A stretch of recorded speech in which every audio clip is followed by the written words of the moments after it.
environment education. So I won't go into, and was there very much discussion on SDGs? If you could all go ahead and take your seats, we're going to get started so that we can Discussion on the end in time for a reception. We talked about them mainly at lunch. This is one of our organizations. Very broad terms. Bookmarks. Okay, so it wouldn't be completely repetitive to kind of mention the connection. Absolutely not. Thanks for that advice. Sure. Okay, I'm getting my cards now.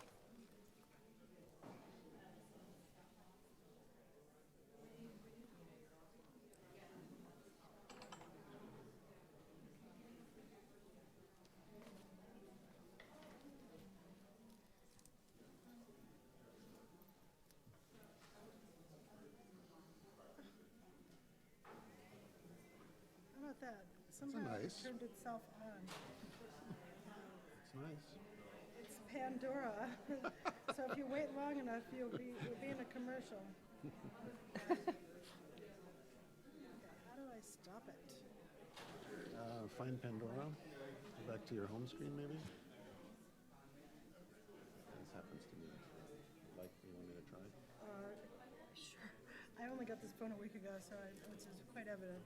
You don't. Yes, you're right.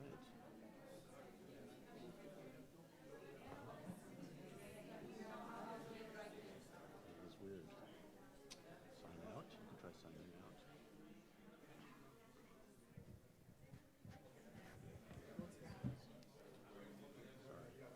No, I think that worked.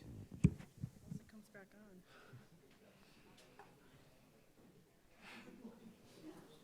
Thank you. They have a line. It's a little scary.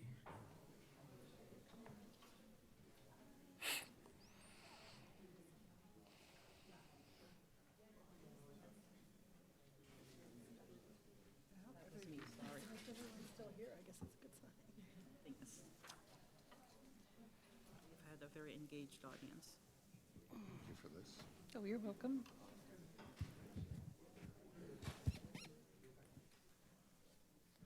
How long has your organization existed? Since 2010.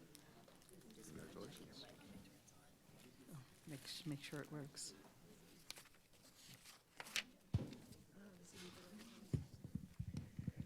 Good afternoon, everyone, and thank you for hanging in there with us. It's been a very interesting afternoon and morning. My name is Marlene Lee. I am a program director at the Population Reference Bureau, and I will be the moderator today, hopefully saying not too much and letting our distinguished panelists speak to you from their experience. I'm here partly because of my experience working with the Population and Poverty Research Network, where focus of our research agenda was on the effect of population dynamics and reproductive health on economic development. With also at the country level and also at the individual level, there was a focus on economic outcomes and for households and individuals, including employment and asset growth. And some people here participated in that research agenda. So without ado, let me first introduce our panelists, and then I'll make a short introduction to the topic and ask each of them to give a few comments from their perspective, and then we'll follow with questions from me and then questions from the audience. Introducing our panelists in alphabetical order. Nancy Donaldson directs the International Labor Office in Washington, D.C., serving as a liaison to the United States government, employers, workers' organizations, and multilateral and international finance institutions.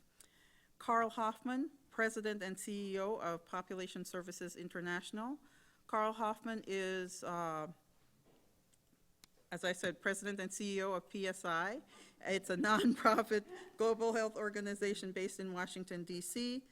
that measurably improves the health of people in the developing world, making it easier for them to live healthier lives and plan the families they desire by marketing affordable products and services. Stephanie Ortoleva is founder and president of Women Enabled International.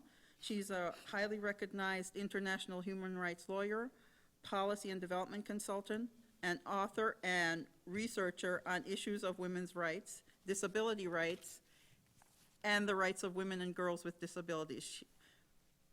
Now, without further ado, we will move into the substance of the session.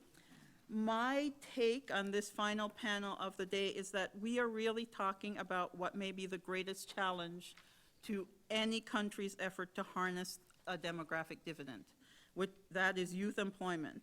The global population of adolescents and young people is at its highest ever, with 1.2 billion people between the ages of 15 and 24 in 2015. In Africa alone, there are 234 million people between the ages of 15 and 24, and by 2030, there will be almost 450 million Africans in that age group. So accelerating economic growth by capitalizing on the relative increase of the working age population, achieving a demographic dividend, in other words, requires investments in youth education and health, as we've already discussed today, and in creating employment opportunities. These employment opportunities have to be numerous, enough to absorb this large group of young people into the workforce. The jobs must be productive. We've heard that already today. And by productive, we mean that jobs must provide a livelihood and more. The issue of resiliency has come up. So accumulation of assets and savings. We're talking about jobs that can allow individuals to accumulate and be resilient over time. And also the issue of what is the contribution of different types of jobs to the economy and to economic growth. Finally, opportunities for paid employment must be inclusive. We've talked about inclusiveness on other levels before. I've just come back from the African Population Conference in Johannesburg, and there it became very clear that geographic inclusiveness is a key issue. Jobs cannot just be centered in the capital or urban areas. There's also inclusiveness in incorporating the range of people within a country, young men, young women, people with disabilities, people of different religious persuasions, all should have an opportunity to make a living. So I've characterized employment and what employment needs to be in the face of a desire to have a demographic dividend, to have economic growth built on a shift in age structure and a large working age population. To start off our discussions, I'm going to ask each panelist to present his or her perspective on opportunities for investment to meet the youth employment challenge. And I'll start with Nancy. Thank you very much. Is this on? Okay. Good afternoon, everybody. I'm really impressed that you stayed, and I hope we'll make it worth your while. Let me just say that the ILO, as an ILO representative, we're especially honored to be included in this conference by the UNFPA and the Wilson Center, and I feel very at home in this world, in this area of expertise with you all, not because I'm an expert, but because I work for a rights-based development institution. That's what ILO is as a UN agency. And it's my belief that the ability to advocate for yourself as a woman and do family planning in every family on earth means that that is the seed of freedom of association and being able to have a voice. And have a voice is one of the 4 critical things that defines decent work. So I was asked by my colleagues to tell you what is decent work, because we keep talking about that. That's something we've worked on for a long time, and we're thrilled that it's moving through and being adopted by the UN system. It has been for a while, but in the context of the SDGs, which I hope we'll talk about. Okay, sorry. We think of the 4 pillars defining decent work. And we've been in debates with great institutions about, is any job a good job? Is any job a decent job? We say it's not. creating jobs is important, and that has to be a big part of economic growth and development. We've had a recovery worldwide that has been, to some degree, jobless, which is part of the problem with the youth and unemployment challenge. But what does that mean? One is promoting jobs. Jobs are created by the private sector. Jobs are created by small business. It's something that government policy can affect very much, but it's still about where do the jobs get created and how do we help that happen with good policies. I mentioned the first thing, voice, guaranteeing basic rights at work for women and men. I can talk more about that. That's the inconvenient part of decent work, but is critical. The third thing that makes a job more than just a job that you are in forever and being paid $37 a month, for example, which what it was in the textile sector in Bangladesh before the Rana Plaza tragedy. And that is social protection structures. So if any of you are not in the international world, it's like Social Security in the US plus. So it's from birth to death. It includes childcare, it includes maternity leave, it includes important work-life structures like unemployment insurance and access to health care. It includes public pensions or pensions to help you in your old age when you can celebrate your livelihood life.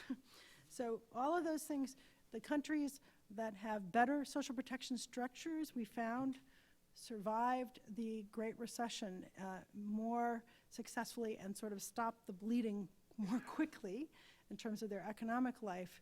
And so the new discussion and the continuing discussion about social protection is how it can help us maintain country by country and as a global economy more stability in the globalization process. That was a long sentence, but anyways, the last one is promoting social dialogue. So we work with a tripartite structure: business, labor, government. We have 186 member countries in the ILO, and we believe that having a strong independent workers and employers engaged in the dialogue with the government about productivity, how to deal with disputes at work, building cohesive societies is how economies thrive. So a decent job has to have social protection, has to have voice at work, has to be a job or a livelihood, because jobs is broadly defined in some ways, and it has to have social dialogue, and we'll talk more about that. Thanks. Okay, we'll move on. Thank you very much. Very educational. Carl. Thank you, Marlene. I just have to react to a couple of things that Nancy said, because already that resonates with me. I mean, I certainly understand and look forward to talking more about what a decent job, what decent work is. As a parent, of course, my view is any job is a good job for my working age kids. But I understand that in the broader context, we have to look at that in a more comprehensive way. I would make 3 points to just start the conversation off. And, you know, we've had a lot of talking at today, so I hope we can have talking with as we approach the end of the day. But first point I would make, and I think this echoes what was said in the previous session, and that is, and also what you talked about at the outset, Marlene, the numbers we're talking about here. We tend to get somewhat abstract and talk about principles, but when you contemplate the hundreds of millions of young people entering the workforce in Africa, the challenges associated with education for the cohort that's going into school, as Jose Miguel has pointed out, I think it's really important in any conversation to take into account those numbers and therefore to try and drive, to the extent possible, toward pragmatic solutions. And it's incumbent upon us, therefore, as we even consider approaches to different aspects of the demographic dividend, to be really pragmatic and concrete as we think about what can we do. The numbers will run away faster than any theoretical ability to contemplate the right solutions. So let's talk about practical solutions, which will inevitably fall short of what we would like to be the ideal outcome. That's number one. Two, at lunch, we heard from Ellen, I think, the mention of the total market approach, which USAID and UNFPA have been championing, and we also at PSI try and use as an organizing framework for the work that we do. And we used to think of the total market approach as simply looking at how to allocate the available subsidy in a population you're trying to work with. Some people can pay the full price, some people can pay a little bit of the cost, and some people need complete subsidy in order to be able to access a service or a product. But now we look more holistically at that idea of total market approach, and it's really understanding how is the market failing our audience, whether it's in terms of employment or education or empowerment. What are the different factors in that marketplace that lead to a failure for the 10-year-old girl whose needs we're trying to meet over the course of her life cycle? And that involves the role that the government is playing, the role that the private sector is playing, the role that faith-based organizations are playing, the role that family and other institutions are playing. And which are the aspects that those of us who are trying to improve the outcomes can work on? Where is the failure, so to speak, in the total market? And I think we have to draw that concept very broadly when we think about aspects of the demographic dividend, including the employment aspects of it. And the third point I would make is, again, to echo Nancy, and I had not until just now thought about this, but the ILO is, of course, the ultimate total market sort of approach when you think about the tripartite history of the approach to international labor issues. It's baked into the organizational structure and the concept of how the ILO looks at work.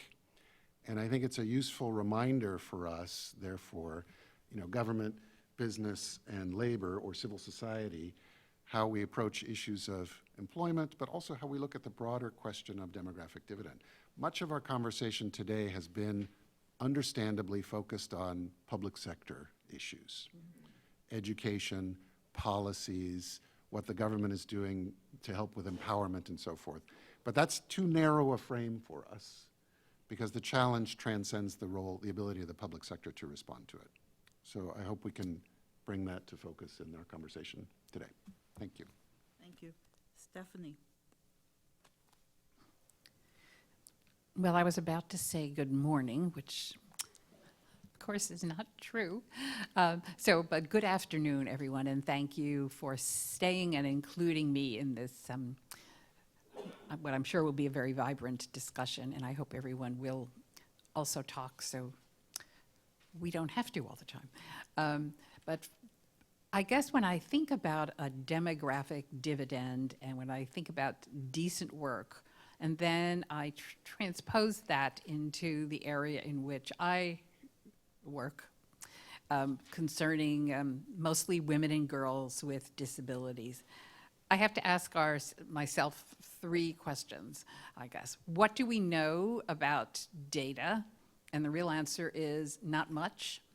Even though the UN Convention on the Rights of Persons with Disabilities requires the collection of demographically desegregated data, we really don't have a lot of data.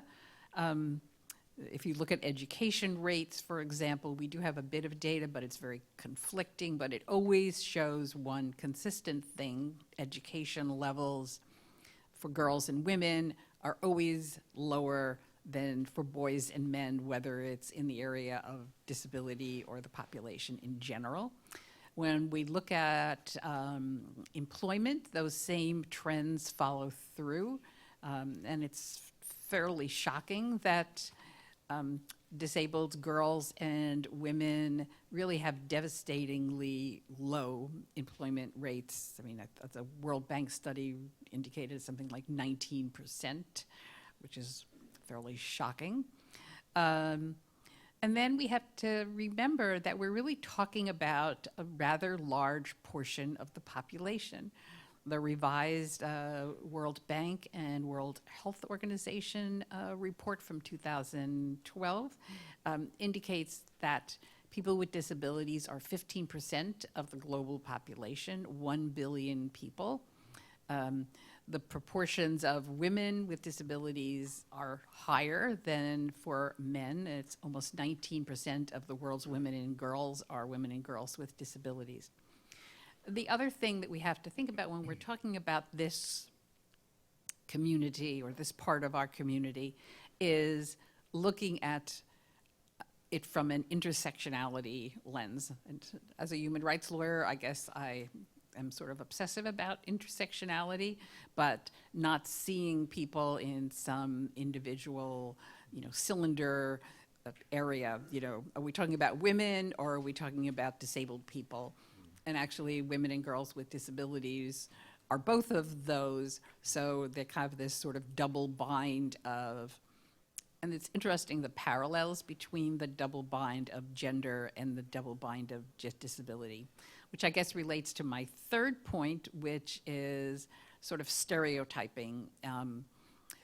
Many of the negative characteristics that are erroneously ascribed to women, weak, powerless, lacking autonomy, are also applied with even more so to people with disabilities. And then when you put the gender and the disability together, well, you're really not in a very good place. I also would just say that with respect to work, in terms of stereotypical roles and jobs, while there's some emergence, within the field of women in general and the discussions we were hearing previously about education, about things beyond tailoring and hairdressing, in the disability arena, to the extent that there is education available, that education really reinforces those gender stereotypes. And then I guess the final point, because someone's going to yell at me soon, would be the role of parents and how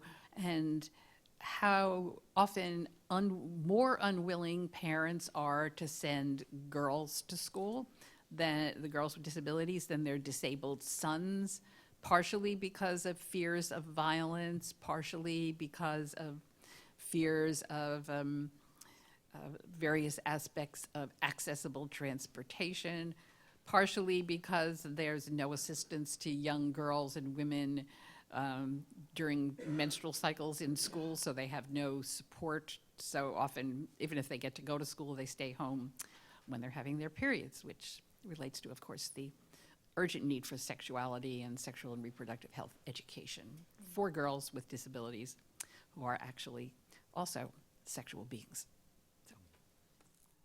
Thank you. We've heard really some core issues. One, just what is decent work, which is what I think we've been trying to talk about. And picking up on what Carl said, looking beyond the public sector, although I will take exception to characterizing what we've been discussing as being public sector issues.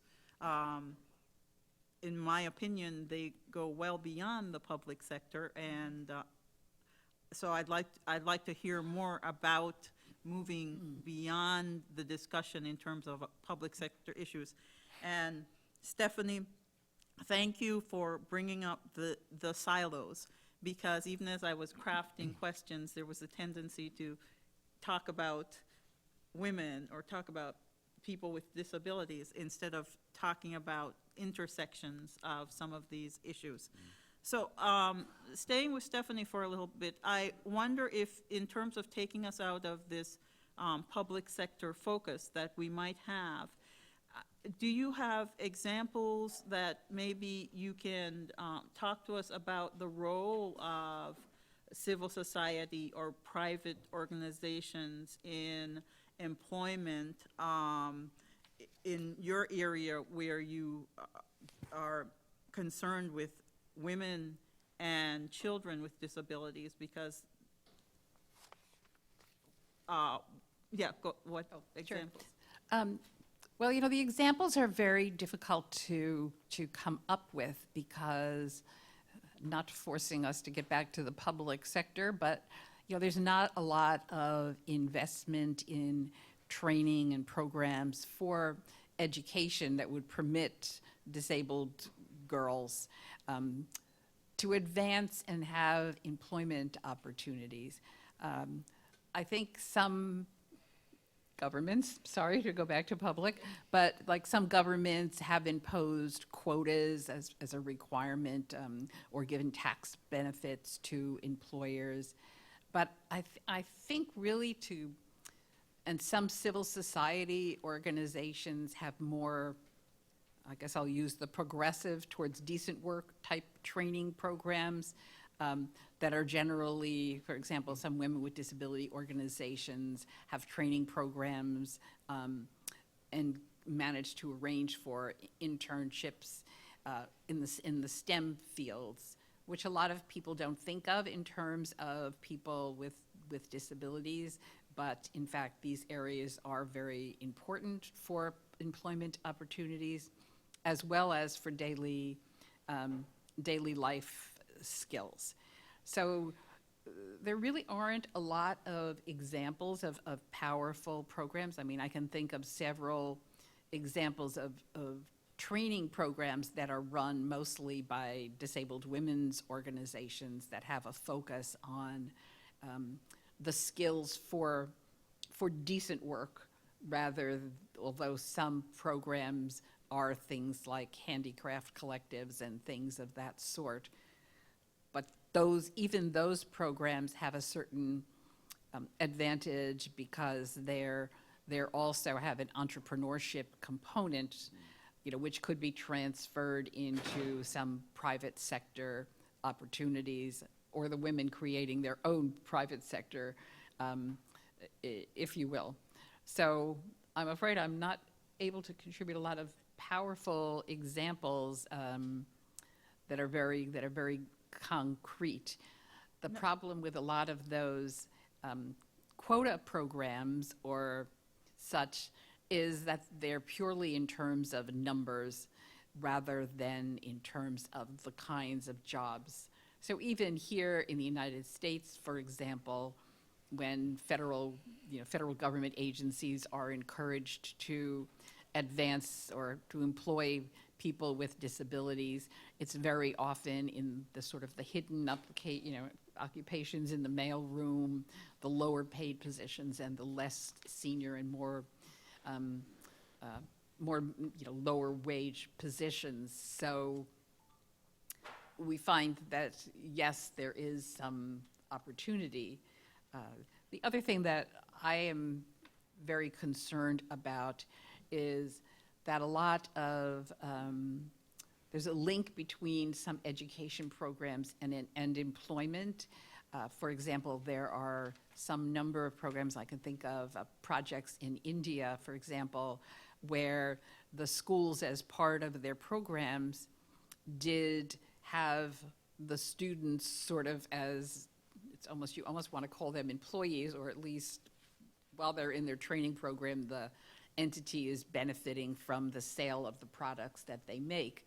But often these continue to be in these sort of lower paid occupations of food service or handicraft or things of that sort. There does seem to be an obsession in India, for example, of having students learn to bind books. Now, I don't know how much all of you think there are great opportunities for bookbinding in the current economy. So Thanks very much, Stephanie. I think you've given us lots of examples to think about, if not a specific program.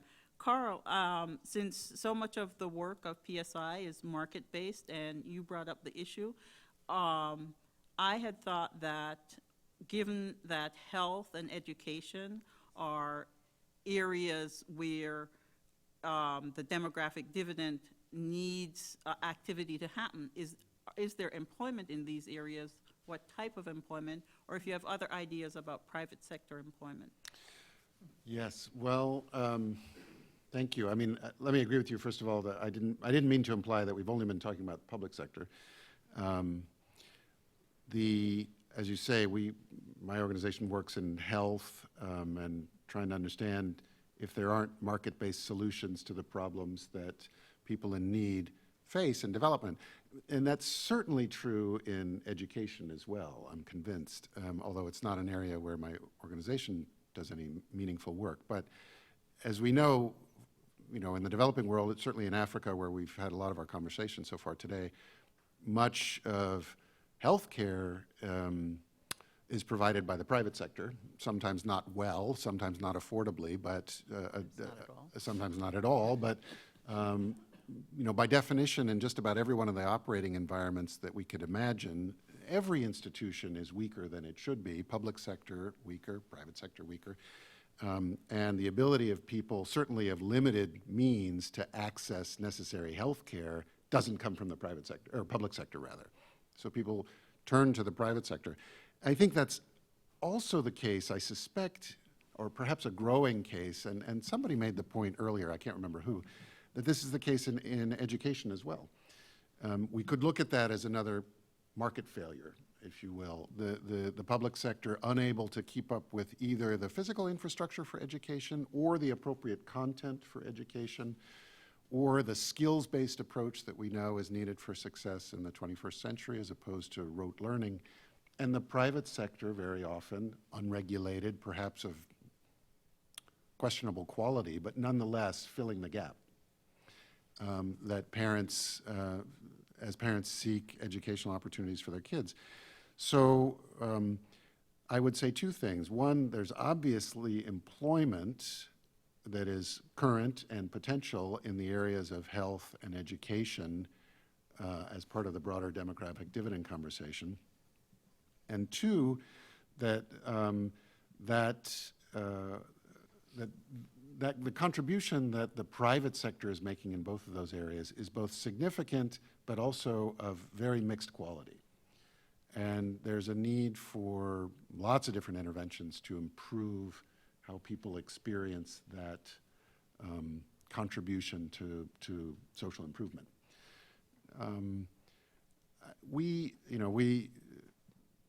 So I mentioned we work in health, we don't work in agriculture, but agriculture is another area where I think any conversation about employment prospects in Africa in particular needs to be on the table. And so others may have points of view and perhaps it can come out in the conversation, but it seems to me in agricultural transformation, in reviewing approaches to land tenure and so forth, there are real opportunities for employment growth in Africa that need to be considered and exploited for young people. Thanks very much. One thing that comes up as we discuss non-government sector, even the government sector, is back to the decent job issue. If you're looking for employment for lots of people and for young people, potentially people who have left school or don't have the highest levels of education, there's the opportunity for exploitation, especially if there's this mismatch between the number of jobs and the number of people looking for them. And then somebody brought up migration, migrant labor. There's an opportunity for exploitation there too. I want to put on the table and ask Nancy to address it first. How do we and what do we do to look out and prevent exploitation of youth while we still try to grow the job opportunities? Thanks for that question. So let me say one of the reasons I believe that ILO went deeply into looking at, okay, what is it we want? We want decent work, or we want any job to turn into a good job. It may take some time, but and that's because we spend a lot of time working to reduce unacceptable forms of work. So that includes human trafficking for work. It includes child labor. And it includes discrimination against vulnerable populations, including migrant populations and women and children as they move in work. And so these goals that are part of our work are because we are the organization with our 186 member countries now, and business and labor set standards for what is acceptable and what's not. So you can learn more about that with us. But what I want to say is there's lots of strategies. They often, almost always involve tripartite, both business, labor, and government. So I'll give you a couple quick examples. All right, so let's talk about ADIS. In ADIS, the last time I knew, there were about 1,000 recruiting agencies to recruit almost all women, but not only women, to go work in the Middle East, mostly as domestic workers, okay? And so that, a domestic worker, there's, I think, 52 million or so, we estimate, in the world, one of the most vulnerable populations for exploitation. And that's really critical. We have a new standard just a few years ago about domestic work, which says fundamentally domestic work is work.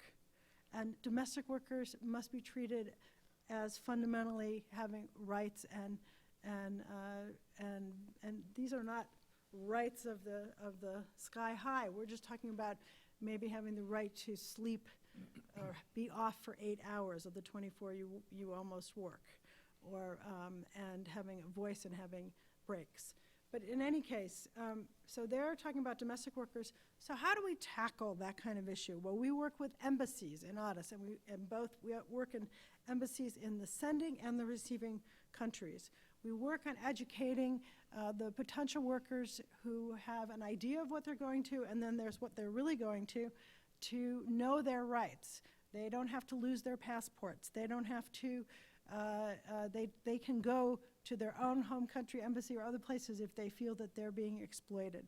And so on both ends, it's involvement of government and the private sector in setting standards around recruitment and then the knowledge of the individual people themselves.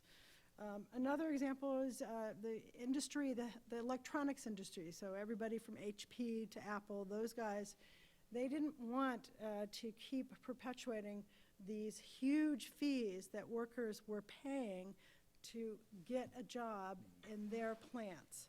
And we're talking, in some cases, for $5,000, $6,000 that then they can't pay back, and so they become, in the classic sense, a bonded laborer because they're always paying back. So the ICC, the EICC, which is Electronic Industry Coalition, which is many, many companies, has taken a position in the last year for fee-free recruitment. They won't allow any fees to be charged for their employees to get a job with them anywhere in the world. That's a pretty challenging enforcement issue, but that's an example of where the private sector doesn't want, exploitative situations to go on. So in child labor, we've worked in over 100 countries. We've had some real progress in reducing child labor in most categories, especially girls and younger children. It's actually gone up a little bit in the last period of time for young teenagers, or teenagers maybe 15 to 17. And so, again, you work with the governments. Let's say it's agriculture, cocoa in West Africa, very high concentration of export commodities in Cote d'Ivoire and Ghana.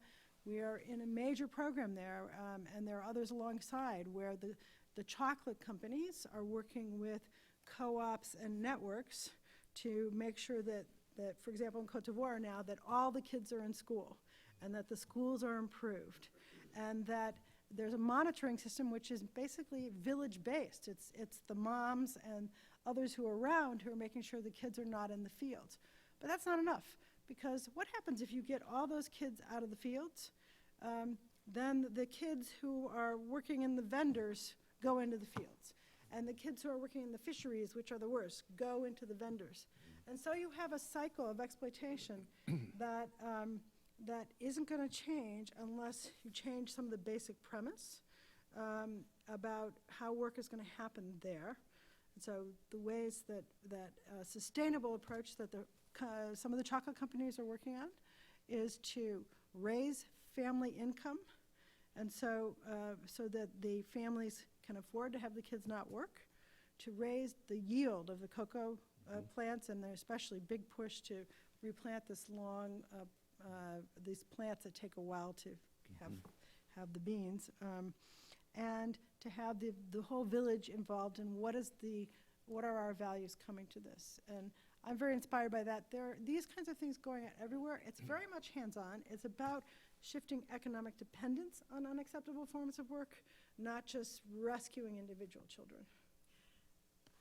Wow, that's actually, again, really informative, and I am glad you went into some of the specifics of the different types of agricultural and resource industries and the interconnectedness of the different levels of the industries. I think the discussion on exploitation also is tied to the idea of empowerment, because there's what are the rules within the system, but it's also how do we develop individuals to give them the voice that you talked about and engage them in understanding their rights and standing up for their rights. And so I'll go back to Carl, and then I'll go to Stephanie, because I think empowerment is particularly an issue in war and post-conflict societies and what's being done in those areas. So Carl, if you want to talk briefly about some of the empowerment issues, safety, access. Sure. Well, you mentioned war. We've talked about the conditions that lead to refugees and migration. We talked about the horrible conditions that might lead to exploitation in some situations of work. I mean, I think basically these are all connected by the concept of vulnerability, and certainly, you know, we encounter that in the work that we do with highly stigmatized or vulnerable populations that might, you might be talking about commercial sex workers, you might be talking about members of the LGBT community in different parts of the world, and others that are particularly affected by health problems by virtue of the fact that they are stigmatized or don't have access to services. So, you know, all of us are coming at that basic problem: vulnerability, stigma, discrimination, lack of inclusion, from our various perspectives. And I think in a way, it's the red thread that runs through the whole conversation of the day. You start with empowerment, and you look at education and employment as ways to address those problems. And we shouldn't be naive about the challenges that they represent. So we see it in the health context. I know that the ILO looks at it from the sort of conventional employment context, and certainly Stephanie would look at it from the context, I suppose, of those who would be subject to discrimination because of disability. But it's part of a massive problem of inclusion, right? Right, and you brought up sex workers, and in some of the contexts we look at, the link between available employment, other opportunities for women, and how women make that decision in terms of the economic viability of sex work. Yeah, and if I could just amplify on that a little bit. I mean, certainly, we're aware, all of us, we are, of the vibrant conversation that goes on about whether that should be considered work, whether it's totally unacceptable, whether it's a recognized profession, whether it should be regulated, whether it should be outlawed. And different NGOs, I think, have different approaches to how they want to address that particular problem, which is linked to trafficking very often. I would just come back to my earlier point about what we look at as the importance of a pragmatic approach. The situation exists. Let us understand how best to deal with the vulnerabilities of that population without judging or deciding that, we can't wish it away in the short term. So in the short term, we should try and understand how to best deal with any vulnerable population as we look for longer-term solutions that are an off-ramp.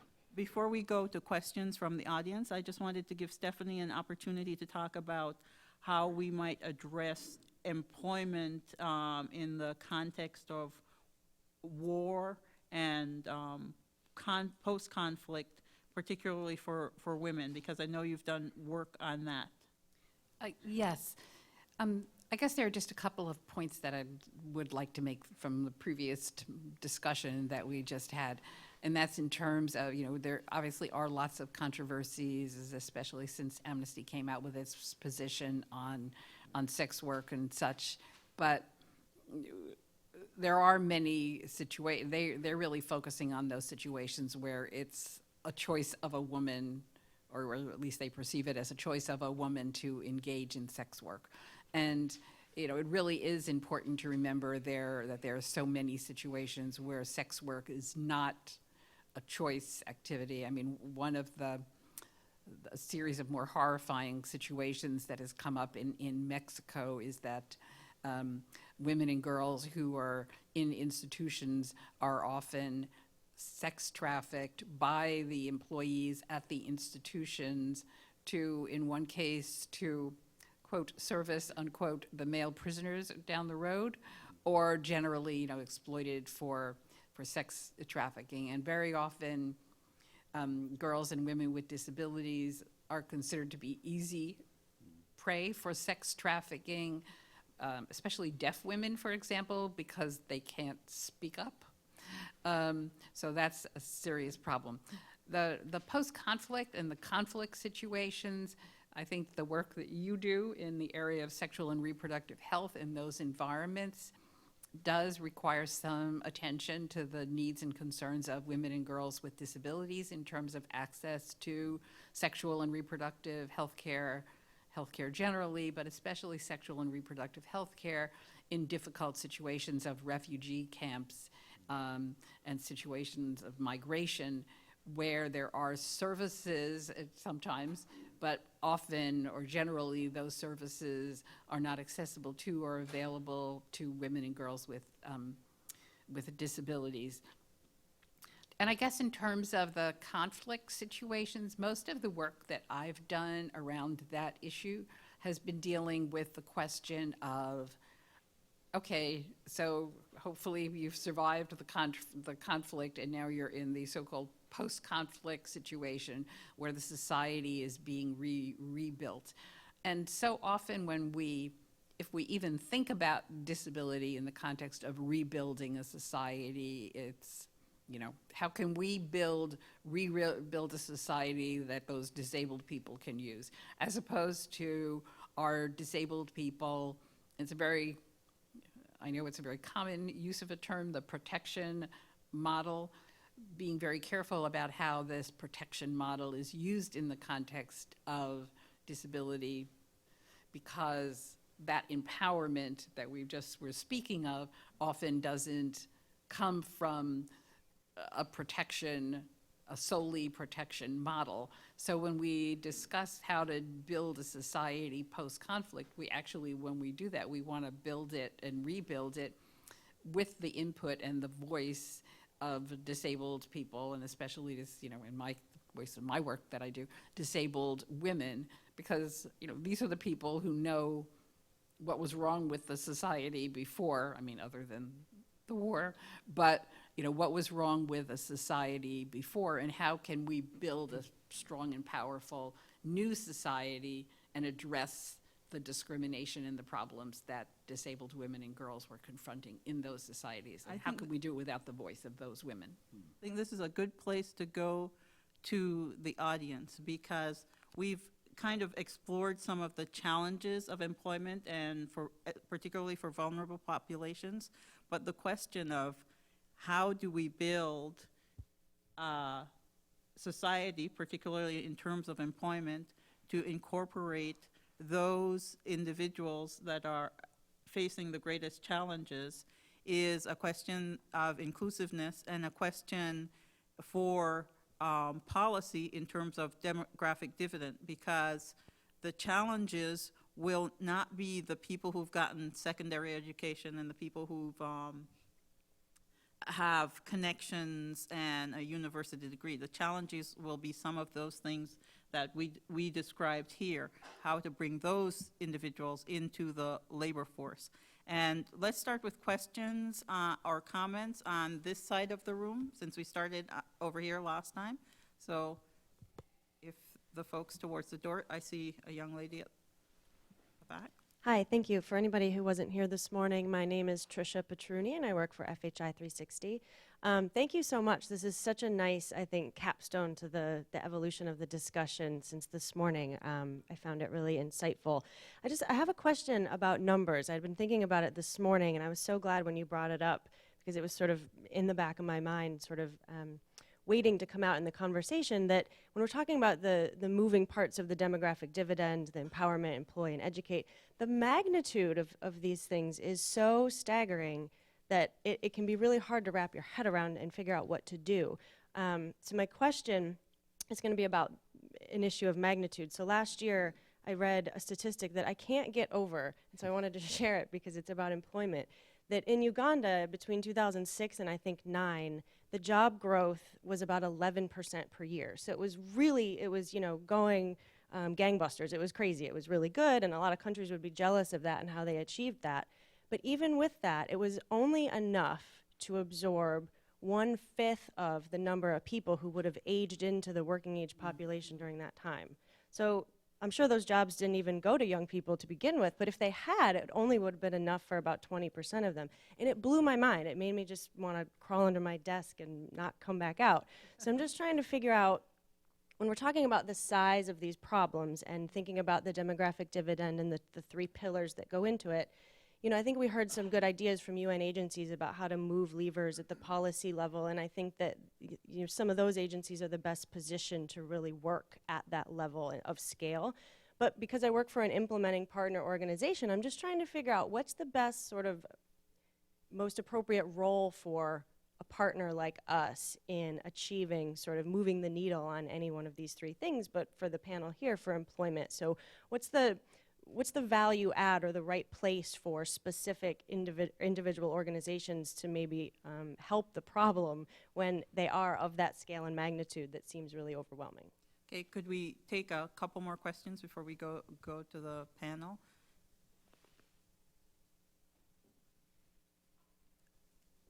Behind the pillar. Thank you.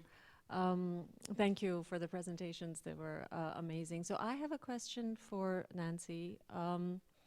In terms of protection and security of people who opt for employment in the humanitarian sector and the development sector, is there any policy that these 186 countries would have to abide by?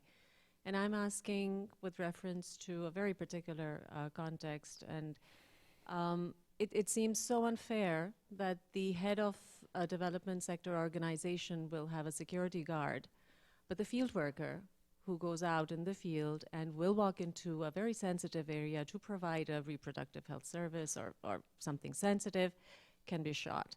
And it doesn't even have to be reproductive health services. She can go to administer polio drops. And you've heard where that has happening. So what's going on here? And also because there was also another incident where I read that a person who went into a conflict zone for humanitarian work was kidnapped. And later, when he was freed, he realized that his organization did not have any policy or system in place to protect him. So yeah. Okay. Thank you. There was a question right here. Thank you. I want to add my voice to thank the panelists. I think Stephanie, Carl, and Nancy, you build it together. And then I think the total market, I think it speaks to the challenge, Tracy, you are, because the demographic dividend is an outcome. It's like an aspiration. But that aspiration is challenging us, and the numbers are part of that challenge. You see, that is why in the advocacy, the policy dialogue that we have been doing, we are saying the action is now. The more we delay, the more we have challenges going forward. I think that is something that we need to bear in mind. Now, the jobs that we are talking about, Nancy, I think for the school systems that we have, that we are training our kids to be employees. not for them to be creating jobs. That is one challenge. I think it is a major challenge. And we need to rethink what I referred to before as the education transformational policy that we need to be looking at. So how do we do that? And as a convening agency, the question we are receiving is that UNFPA, you are a health agency, or you are doing sexual and reproductive health, or you are doing gender, but you don't create jobs. You are not an active in education. So what is your own? So that is for you, Carl. At national level, what is that convening forum that we can think out to create a movement around this? And for you as FHI, I think it is a matter of changing the narrative of your interventions. Whatever you do, can you relate that as investment to empower girls, women, so that they can be assets for their countries or not? I think that is the whole discourse that we need to rethink. Let me give the panel an opportunity to answer. Basically, there is the question of the magnitude of the problem and how can organizations that are not large development, multilateral organizations work in this arena to encourage more job growth or create jobs. Then there's the issue of security issues at different levels of employment, and the question of create sort of a multiplier effect, not just creating employees, but entrepreneurs, as someone else said, that can create jobs. And I'm going to throw in there this idea of migrants and remittances, because Shelley raised that before. What sort of driver is migration and the return of migrants to some of this job creation? So we'll start with Nancy. Oh, you're giving me the easy ones. Yeah. I think you could pick whatever you want. Which one? Pick which one. Okay, I want to actually do just a quick speed dial to give you a little bit of focus on the scale. But let me just say, on the humanitarian work, you know, the UN system has very clear standards for how dangerous a country is and whether you go in with your family or not. And so that's for UN employees. But I think that standard, plus looking at your own country's warnings, I think humanitarian workers are so often willing to think, well, I'm just going to take the risk because the need is so much. But I actually think, especially in this time where there's lots of reasons for people to be afraid, that going back to those systems and how they're adjusted as to each country is a really good starting place. So I'll just say that, because it is hard to have a perspective, especially if you're on the ground. So model empowerment. Yeah. Okay. So here's the scale questions. I do want to say, and I didn't go on this because I think you may have talked about it, but this youth unemployment issue, this youth empowerment education issue, is a critical issue.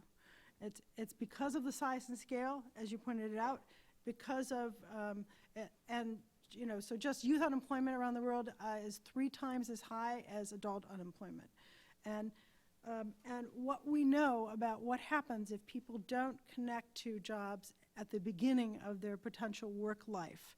What happens within a year or two is they get disconnected and they stay disconnected.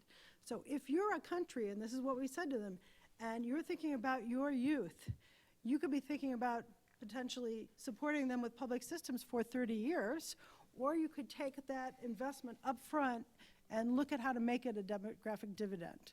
I mean, it is true that we have a lot of aging societies, and we didn't have youth coming up to help balance out the needs of that society. So we do have real opportunities where there are youth bulges, but it may involve migration, okay? Yeah. And it is what's behind Germany's welcome to 1 million refugees, was the idea they had the largest aging society and the most potential needs in what? The caring industry, in the service industry, in places where there are jobs because there are needs, or there will be jobs. And so someone can talk about the population size of that.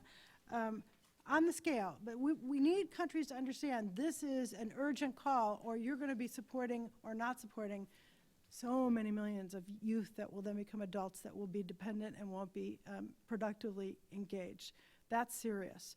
So, and there's much more in that. It's kind of scary because lots of kids have gotten more educated and they haven't found the jobs that are there for educated people, particularly in Africa, but not only Africa, also Jordan. I mean, I can talk to you about many countries. So what's the UN doing about this? Okay, you talked about the SDGs, right? 17 new Sustainable Development Goals. Inside of that, I believe it's 169 targets. Why do we have all those targets? Because those targets will help measure if we're making progress or not. If everybody already knows that, you just got to hear it again.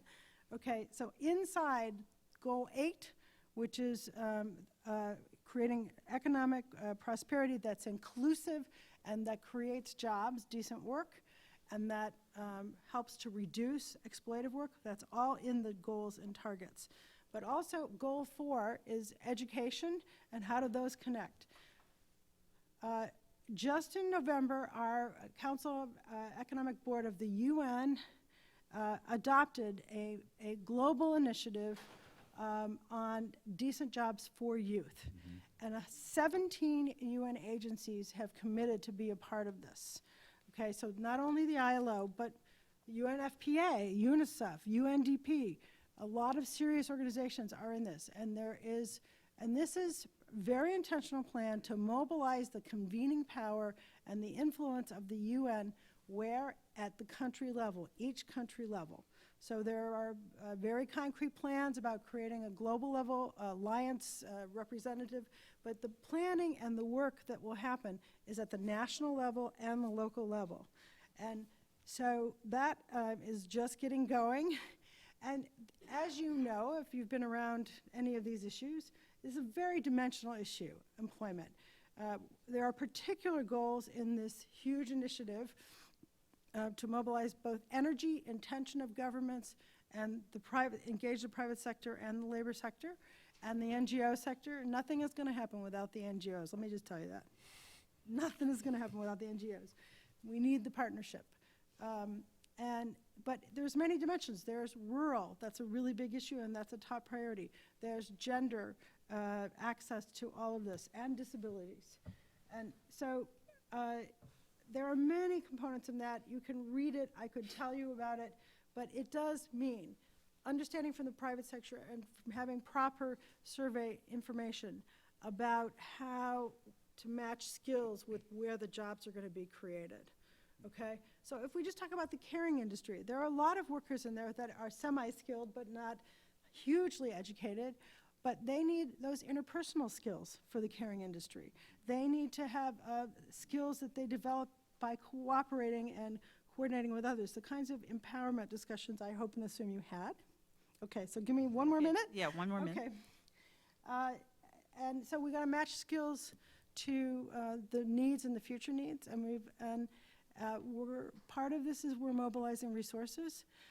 I'll just say, what does ILO do? More than anything, we often help governments reform whole systems on how to create employment services and unemployment support so that you can help labor mobility, is what we call it.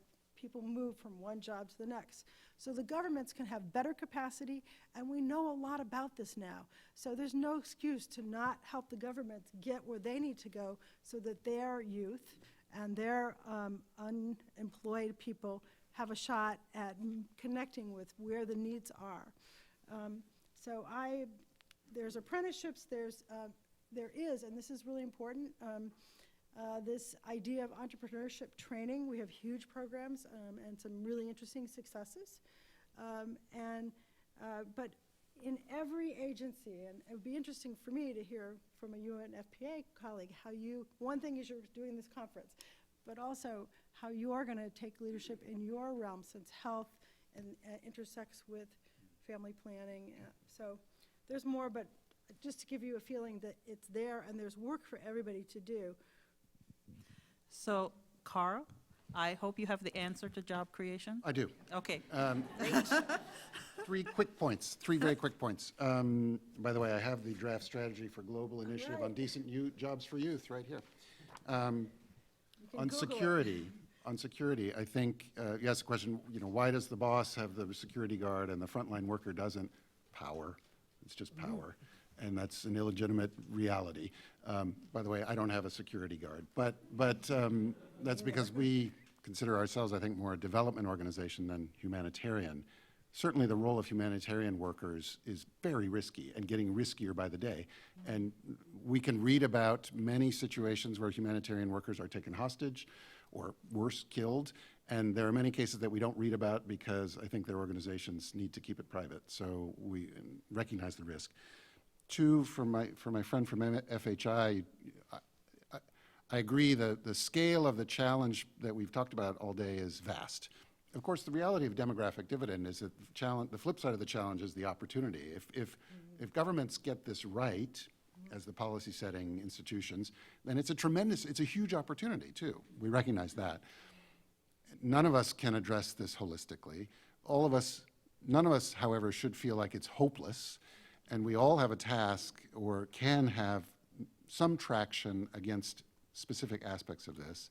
I respect the approach that FHI has taken to look at integrated solutions. I mean, we've taken the approach to really focus on family planning as our core contribution to empowerment and ultimately to the demographic dividend. Every organization takes a different approach. Finally, Benoit asked the question about convening, and he knows that Dr. Babatunde and I, in the context of the World Economic Forum, are trying to work on the demographic dividend and looking at the idea of one or several national convenings and trying to find the right place to do that, because we know there are governments, Rwanda might be one, which is a particularly, I would say, enlightened government in many ways, not always, but many ways. And there are other national circumstances where the private sector really gets the opportunity that's here and the risk that a failure to act on this represents for the society, and civil society is very mobilized. We're looking for an occasion to find a national environment where we can bring all those people together in a way that really allows them to understand that everybody has a role in fashioning the policy environment, the implementation environment, the tools to take advantage of the demographic dividend. And I'm convinced there are multiple countries where this is possible. And we know that there are countries where this is already happening, even without a convening. So stay tuned on that. We're working on that. So, Stephanie. Well, you all solved it, so I can stop now. No. In terms of the first question about the vastness of the problem, I guess I'm going to take it from a somewhat other perspective. If we want to address these problems, these gigantic problems, but we also want to address it getting at the various sectors that we want to include, or we have to include.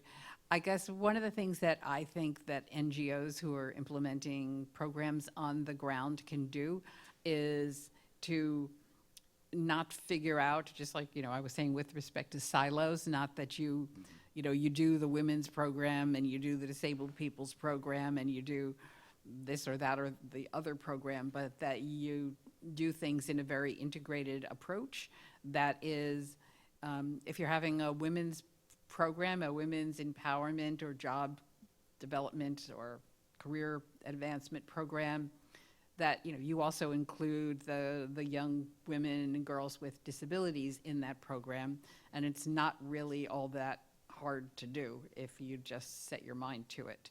I was just really interested in the conversation about security and who gets it and how is it paid for, and the relationship of power to that. And that very closely ties, just in terms of people with disabilities working in environments, if reasonable accommodations are necessary to support somebody in doing a job. Generally, it's very inexpensive, but often the decisions on who gets it does relate to your power and the nature of the position that you have. So if you're a disabled person with a somewhat powerful position or essential position, then you're far more likely to be able to get the accommodations that you need, or you have connections or influence. And, the other thing, another way of creating jobs, which I don't know that we've discussed, is basically as we implement these programs, how can we actually make the implementation of these programs a job for the people that we're trying to serve?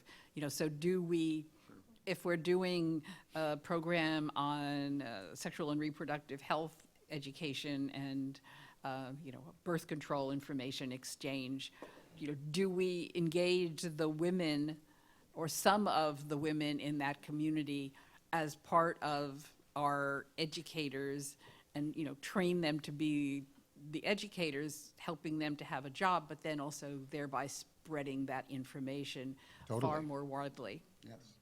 Yes is the answer. I think that's a really good note to end on, because all of us engaging in developing countries need to think about how our engagement can foster employment.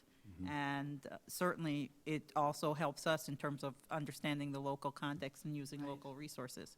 So would you join me in thanking our panel?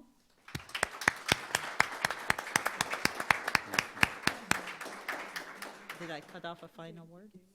Sorry? Did I cut off a final word? Okay. We have a closing from Abdou Yaspek.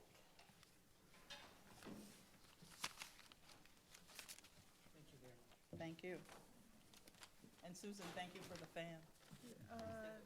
Oh, you're If you sit in the middle, they'll be able to see you probably. I'll stand, it's okay. So when they asked me to do this, thank you, Benoit, they sent me the agenda. And on the agenda, I looked and I saw all these amazing panels, and I thought, oh, God, I'm coming last after they've been hearing to these incredibly bright, capable people. And, what can I do to keep them awake? I'm the one who's going to keep them away from the reception, so at least they'll stay for the reception. But how do I? So I started putting together this fantastic PowerPoint with bells and whistles and pictures and dynamic graphs, and the Wilson Center said, no, no PowerPoint, which is cruel for World Bank staff, because we communicate with our families through PowerPoint. So, just the idea of actually talking without referring is sort of foreign to us. So, but the Wilson Center were very helpful. They said 3 recommendations. 1, keep it short. Check. 2, tell stories. Check. 3, be controversial.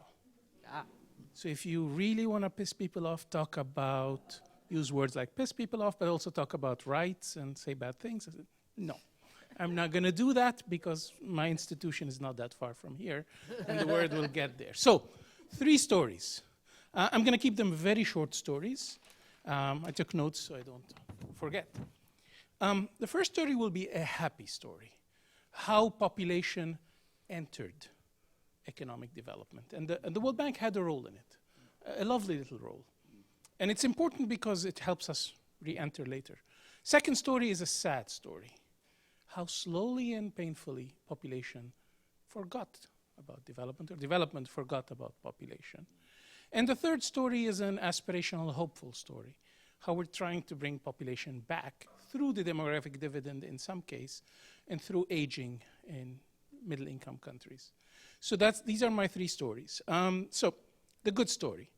So I'm a development economist, and so when I was studying economics, specifically development was all about infrastructure. It's about building things, usually heavy-duty things, dams and stuff like that. In the 60s, there were a lot of thinkers that said, maybe economic development is about people, not just infrastructure. And a brilliant person who happened to be at that time the president of the World Bank, Robert McNamara, realized, we're building things, but maybe we can bring people into the equation, the social sectors. And he tried it out with 2 sectors, actually.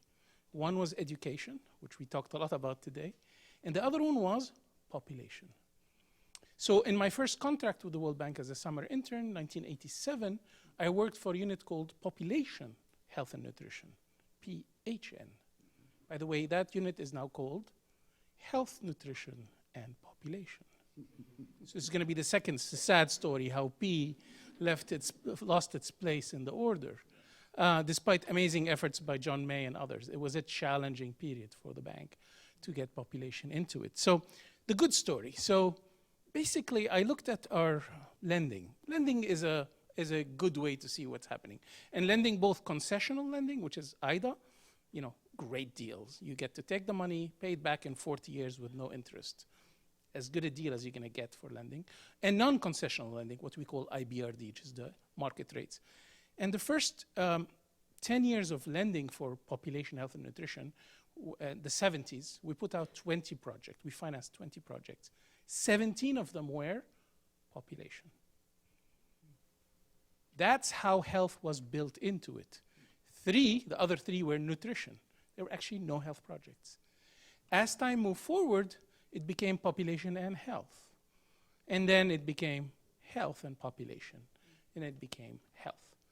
And so, in some ways, it's a good story of how population entered. But much more interesting was the intellectual underpinning. So I looked back at the documents from the 60s and the 70s. I'm a little bit of an amateur historian. I wanted to see what was the intellectual work, why. And the story there is brilliant. The arguments for population link it to poverty, link it to health, link it to education, link it to returns to education, and to a lesser extent to gender. But a lot of the work was done in the 60s and early 70s, and we have been recreating it ever since. We've added a few things. Gender is much more prominent than it used to be. Jobs are much more prominent than it used to be. And so we're adding some things that tell a better story or making it sexier. So one of the latest, which is something that three-letter agencies that are in the suburbs of Washington seem to use a lot, is the link between fertility and instability. So now you actually find that they look at total fertility rate as a measure of potential instability in a country. So that's another sexy way you could bring in population into the story. So why did population slowly disappear? I have four reasons. One, perceived success. If you look at our early finance projects, those were on East Asia, North America, Caribbean, and those are all regions in which fertility rate dropped. So there was this, and South Asia to some extent, Bangladesh. You start saying, wow, it's moving. And there was this sense that this is destiny. Total fertility rate is going to drop, so we don't have to worry too much about it. But it's a false story, because just compare Bangladesh and Pakistan, and you have everything you need to know as to why population programs matter. The whole story is there. The wealthier country, the country with better education, is doing much worse. What happened in Bangladesh? That's an obvious one. It's been studied to death, and the story is quite strong. Then three things happened that really hurt, in addition to the perception of success. Health systems happened, HIV/AIDS happened, and Cairo ICPD happened. All three are important things, but all three produced a challenge for population programs. Health systems, because it put population under health and took out the multisectoral agenda, which is dominant for population policy. By focusing it on health services, you actually take away a lot of the drivers of population. HIV/AIDS, clearly, people are dying. So you cannot put too much attention on too many things. Communicable disease always wins. And so when you have people dying, you have to put your attention. The problem is, if you have 2 HIV/AIDS projects in a country, you're not going to add a third project on population. Infrastructures want their project, education want their project. So it sort of took away a lot of attention. ICPD is a strange one for me because, as a supporter, I thought, actually, this will promote family planning. It brings choices. It brings this whole idea of thinking of a whole menu of services. That did not happen. It was almost collateral damage. Family planning almost disappeared. And I'm not smart enough to figure out why. But those three factors, in addition to perceived success, killed family planning or population programs. So that's the sad story. Now let's end on a positive note. 5-6 years ago, we started thinking again of age structure. And we started thinking again of age structure as it relates to middle income and upper middle income countries because of aging. And because age structure, when you're aging, has amazing impact on people and the economy. Impact on pensions, impacts on jobs, impacts on dependency ratio. The story is strong. Long-term care services, pressure on service delivery in general. And so we started producing intellectual products in my region. At that point, I was in Europe, Central Asia. We had a major report called Red to Gray. As boring as that title is, it's about going from the former Soviet Union, Eastern Bloc towards aging populations. It's not as sexy as 40 Shades, but you know, it's a story. And then Latin America, Brazil reports, Argentina reports, East Asia, we're starting to get that stuff. So there's a lot of energy on that, but we didn't get energy in Africa. So one of the things we did, and thank God for people like John May and others who pushed this agenda forward, is we started thinking about, can we put a positive story on population? And the positive story is the demographic dividend. And many of the people in this room have contributed to that, Benoit, Latif, and others. And so this has been a collaborative effort with many, many people. I'm not going to remember them. I brought in 40 copies of this. They seem to have disappeared. I have one more if you need it. So the demographic dividend story, we wanted to attack it, but we wanted to first understand where is the problem in Africa? From why is population not picking up? And we came up with 3 answers, at least guesses. 1, population dynamics is unbelievably slow. It does not match the policy cycle of politicians. It just doesn't do it. And so, you know, how do you, I call it the blind spot in plain sight. We all know it's there, but nobody wants to pay attention to it because there are other things you can deal with in the next 2-3 years than trying to bring TFR down a couple of half points. And so that's one of the other one was, it's the definition of multisectoral. And we know multisectoral does not work from a project point of view. I mentioned that at lunch. It's a tough one. So where's the home? There's no home for it. And the third issue was, here I'm going to try to be a little controversial, a African reaction to what I call the family planning donor industrial complex. This push on family planning, this obsession with family planning, has had a negative effect. People don't want to hear that much about it. And it's a challenge for us to move forward on. So, based on those perceived factors, we said, let's do something. And this is the 3 things we tried to do in the book. I only have the overview here. The book's available online for free, and hopefully the French version will be available soon if the French Development Agency ever approves of the translation. Which is they have strict standards on what to say in French, and so, you know, it's a challenge. And so hopefully that'll be available soon. Hopefully Portuguese as well, which I think is important. So one of the things we wanted to do is create a little bit more buzz about the impact. So can we highlight the potential outcomes? And here I got in deep trouble because I wanted to push the story of a dividend or a disaster. I wanted that instability story, but I got a lot of pushback. And I'll tell you a story at the end as to how I eventually won that battle. But what we wanted to say is that if we don't address this, if we don't figure out ways to get the fertility rate to decline faster, instability, poverty, health outcomes, gender issues, this is a bad, bad picture.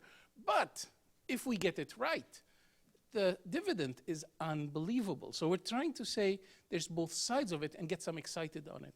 And fortunately, the world is moving in that direction anyway, so we were jumping on the bandwagon to some extent.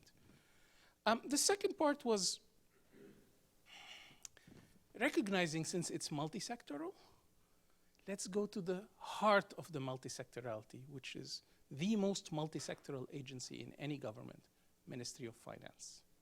So the target of the book is not us. It's not the converted. And I know demographers will find things in the book they don't like because we define something this way. The debate on the definition of demographic dividend between the Lees of the world and the Cannings of the world took 2 years of my life. And it's not worth it. No. It's truly not worth it. So I don't care if you find some of the terms incorrect. I prefer if you do. Ultimate audience here is how to get ministries of finance thinking. This is something we need to worry about. The third, and again, it's a little controversial, selectivity. So country after country, we reviewed their population policy. And two things come across in them. One, everything matters. Two, there's not enough resources to do anything. And that's a big challenge for me. If you are an ethnographic person who believes everything matters, you have a hard time convincing those who have money to put money into it. So the way we decided to go about doing it is to say, okay, there is this spectrum of fertility. Can we identify what needs to happen if it's at this point? Can we prioritize a few things? If it's at this point, if it's at this point. So one of the things we tried to do is to say, depending on where you are in the spectrum, here are things you can do in the hope that that will bring it up. So finally, last story, and why the book subtitle is Dividend or Disaster, I won, was a year and a half ago, our president, Dr. Jim Kim, joined UN Secretary Ban Ki-moon to go do a tour of the Sahel. And we were asked, you remember that? We were asked to prepare some briefing materials. And we said, great, let's make a big push on the population thing. And of course, like a good bureaucracy, it has to go through layers of review, and political correctness comes in. And they said, let's focus on the positive. Forget the disaster stuff. It's about the dividend. It's about the additional stuff to the economy. So I said, you know, I lost that battle. I'm okay. I lose a lot in my household, so I'm used to it. So we went with the positive story, sent the briefing material. Dr. Kim went to join Ban Ki-moon. They came back. We got one message from the president's office, how disappointed he was. Damn, what did we do? And the message from his staff was, why were you so timid? He was standing with the president of a country, I'm not going to say which country, and that president started talking about the population bomb.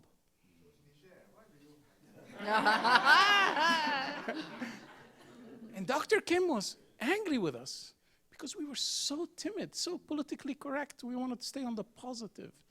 And so I think we need to get out of our own way sometimes and say population is good and bad. Demography is not destiny. It's the policies that can turn it into a positive, or the lack of policies, lack of attention that can make it a really bad negative. Thank you.